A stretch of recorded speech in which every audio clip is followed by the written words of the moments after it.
వెళ్ళిన ఘటనలో కూడా 5గురు వ్యక్తులు కూడా మృతి చెందిన పరిస్థితి కనపడుతుంది. వారందరిని కూడా ఆ భువనగిరి ఏరియా ఆసుపత్రికి తరలించి పోస్ట్‌మార్టం నిమిత్తం తరలించిన పరిస్థితి ఉంది. కుటుంబ సభ్యులు మాత్రము ఏదైతే ఆ భువనగిరి ఏరియా ఆసుపత్రికి వచ్చి కన్నీరు మున్నీరుగా విలపిస్తున్నటువంటి పరిస్థితి కనపడుతుంది. మనం విజువల్ కూడా చూస్తున్నాం.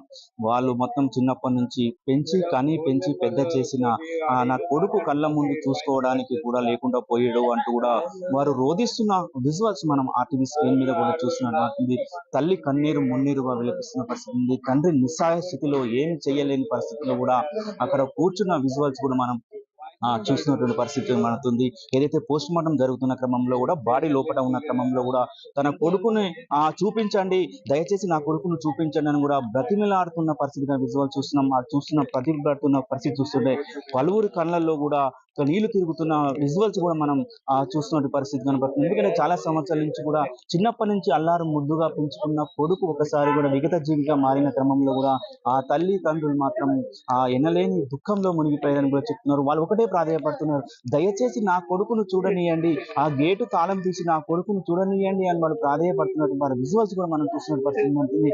దానికి అధికారం మరి కాసేపట్లో కూడా పోస్ట్ మార్టం కూడా పూర్తి కాబోతుంది. తర్వాత కుటుంబ సభ్యులకు కూడా ఇచ్చే పరిస్థితి. ఒక్కసారి మనం బాధ పెట్టాలనే ఉద్దేశం కాదు, ఒకసారి తండ్రితో కూడా మాట్లాడించే ప్రయత్నం చేద్దాం. చెప్పు ఏంటి ఎప్పుడు సమాచారం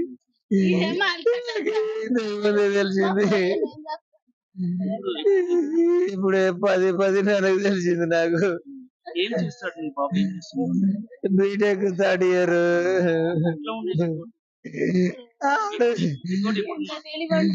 అనుక్షణం ఆడు ఏడికి పోయినా నెంబర్ అన్నాడు. టెన్త్ లో కూడా 10/10 తెచ్చుకున్నాడు. ఎప్పుడు వెళ్ళాడు ఇంటర్ నుంచి? ఎప్పుడు బయటకు వచ్చారు? మేము ఇంట్లో లేము.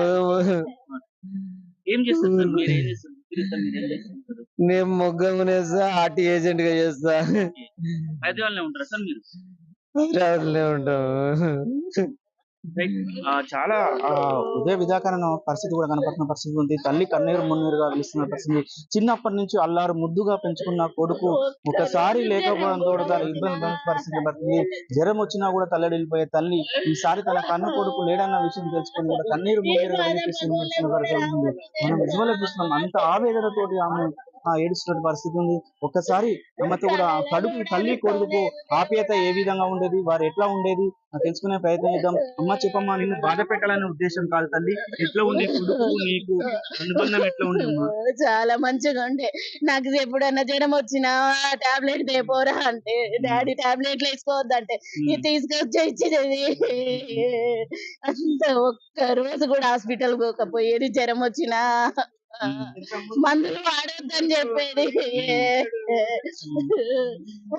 నేను ఇప్పుడు పోతే నీకు 30,000 శాలరీ వస్తుంది అని చెప్పేది. నీకేదో మంచిగా చూసుకుంటానే అని చెప్పేది. ఇట్లా అవుతుంది అనుకోలే దేవుడా. మంచిగా చదువుకునేది మానే. నారాయణ శ్రీ చైతన్య డిపిఎస్ స్కూల్ మంచి స్కూల్లో అయ్యేది చదువుకుండు. ఏ టీచర్ అయినా పేరెంట్స్ మీటింగ్ పోయినా కూడా వాడు ఫస్ట్ వస్తాడనేది. 1 రూపాయి పెట్టి కాలేజ్ కూడా కొనుక్కోలేదు మేము. ఎప్పుడు చివరిసారిగా నీతోటి ఎప్పుడు మాట్లాడాడు? కాలేజీకి వెళ్ళేటప్పుడు బాక్స్ పెట్టిండు, వెళ్ళిండు. బైక్ మీదనే పోయేది, హెల్మెట్ పెట్టుకున్నా ఏం కాదని బైకే తీసుకుపోయేది. వద్దని నేను బస్సు పెట్టేయమన్నా కూడా ఏ రోజు ఏ ప్రాబ్లం రాలేదు. రాత్రి నైట్ వచ్చిండు ఇంటి దగ్గరికి వచ్చారు? మేము ఇంట్లో లేము, కాలేజీకి పంపించి మొన్న మధ్యాహ్నం వేరే దగ్గర చనిపోతే అక్కడికి వెళ్ళి ఆ నుండి ఊరికి వెళ్ళిపోయినాము. ఇంటికి రాత్రి పోతే నా కొడుకుంటూ దేవుడా. రాత్రి ఫోన్ ఎత్తుతలేడు వినయ్ అని అంటే సినిమాకి పోయిండు. కొత్త సినిమా వచ్చింది పుష్ప అన్నాడేనా. పొద్దున మీద బాబుకి చేస్తే మమ్మీ రాలేదు అని అన్నాడు. రాలేదంటే అలా ఫ్రెండ్స్ కు ఫోన్ చేస్తే వినయ్కి అయిందని వినయ్ ఫ్రెండ్ చెప్పాడు దేవుడా.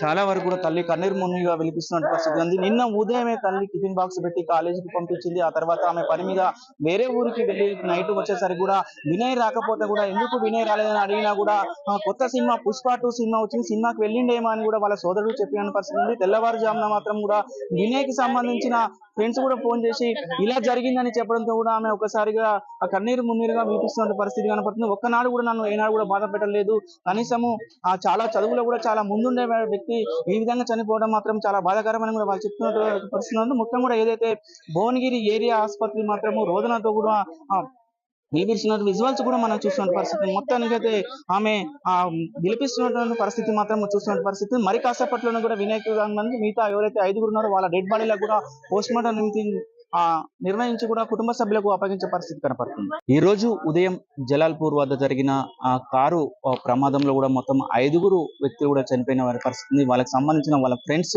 ఏదైతే ఆ భువనగిరి ఏరియా ఆసుపత్రికి వచ్చినటువంటి పరిస్థితి ఉంది. వాళ్ళ ఫ్రెండ్స్ తో కూడా ఒకసారి మాట్లాడించే పెద్ద ఫ్రెండ్స్ తోటి ఎలాంటి అనుభూతి ఉండేది తదితర అంశాలు తెలుసుకునే ప్రయత్నం చేద్దాం. చెప్పండి, ఈ రోజు చనిపోయిన ప్రమాదం మీ ఫ్రెండ్స్ ఎక్కువ ఇష్టపడే ఫ్రెండ్స్ ముగ్గురు ఉండరు అందులో. అందులో అయితే మేము ఎక్స్పెక్ట్ అయితే చేయలేదు. చాలా క్లోజ్ గా అయితే ఉండే. స్టార్టింగ్ నుంచి తెలిసేసరికి ఎట్లా ఆడుకునేది చిన్నప్పటి నుంచి చిన్నప్పటి నుంచి ఆడుకునేది ఆటలు చాలా బాగా ఉండే. ఏమనిపిస్తుంది ఈ రోజు మన ఫ్రెండ్ లేడు అని తెలిస్తే?